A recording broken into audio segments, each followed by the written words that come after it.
Digital map updating, course DQM04, lesson 7. Introduction. Due to changes in features that may have occurred from the time of demarcation to the time of census, updating EA maps is necessary before the commencement of enumeration.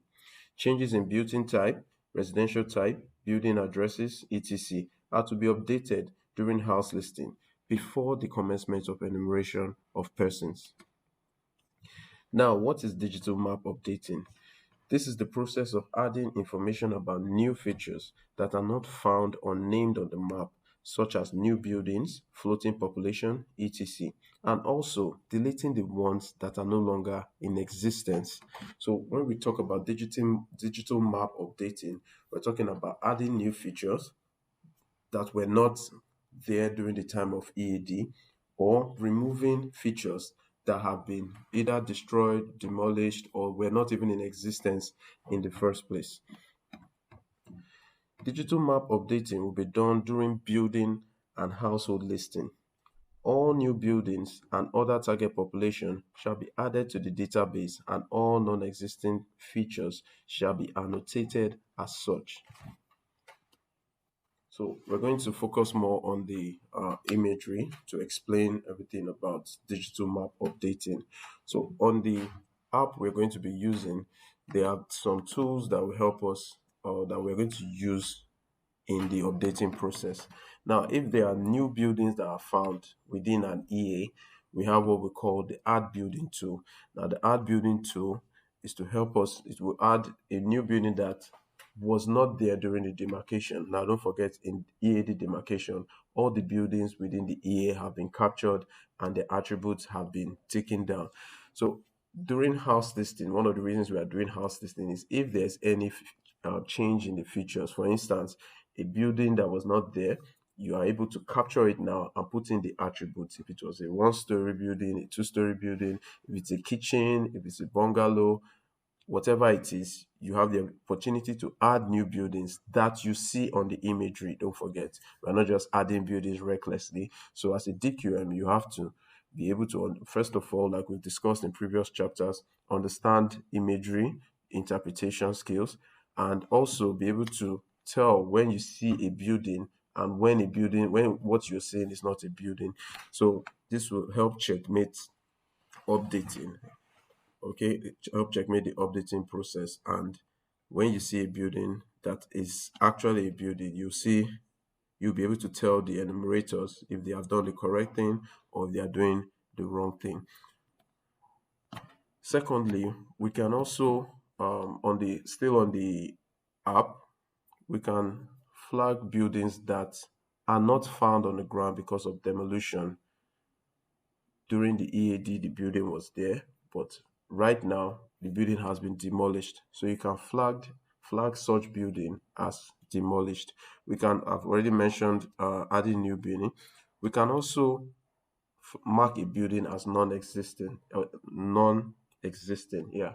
So for instance, an enumerator or a demarcator back during EAD imputed a building wrongly, either whatever reason you've got on ground and you found out that this building does not exist or never existed. Is a different thing from demolished. In demolished, the building existed, but for some reason or the other, it has been brought down.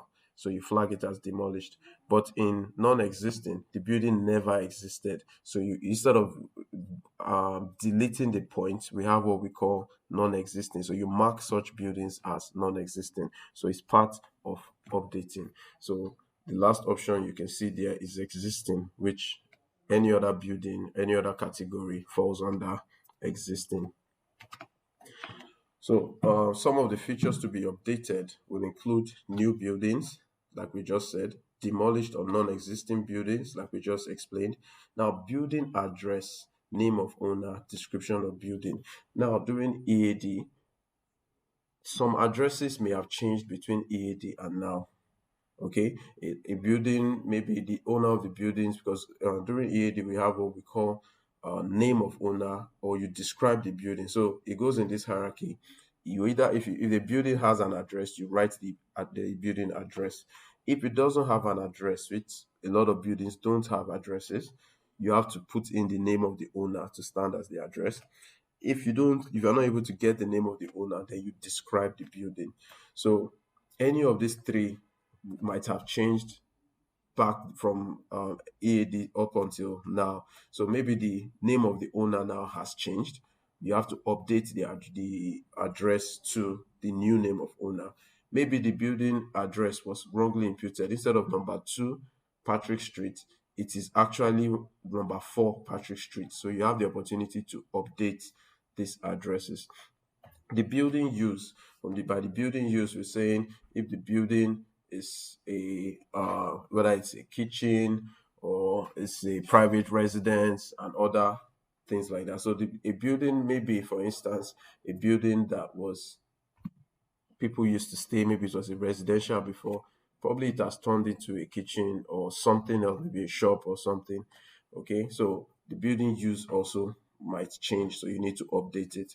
Then the residential status is if the building is a residential, non-residential, or institutional. So a building that maybe have been residential 2 years ago now is no more residential, maybe it's now a big shop, so it is now non-residential. So residential status also will most likely change in some buildings during the actual census. So the need for updating cannot be overemphasized or stressed.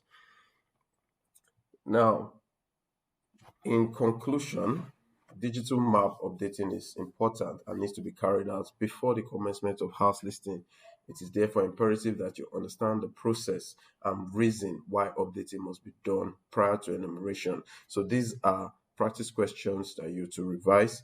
And obviously, if you don't understand anything that we've said here, you have to go back and take this outline course again and be sure you understand everything correctly. So I'll see you in the next slide.